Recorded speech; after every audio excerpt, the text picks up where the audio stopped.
tumawag sa atin mga idol. Nagulan kasi nakarang araw, no? So may tumawag sa atin. Tayo hinahanap.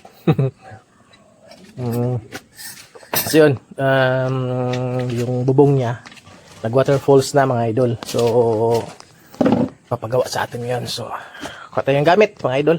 Yan.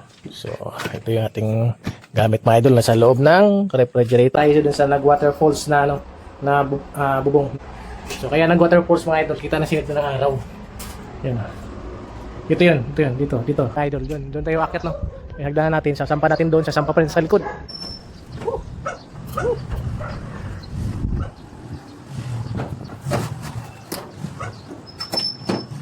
Dito na tayo sa likod mga idol.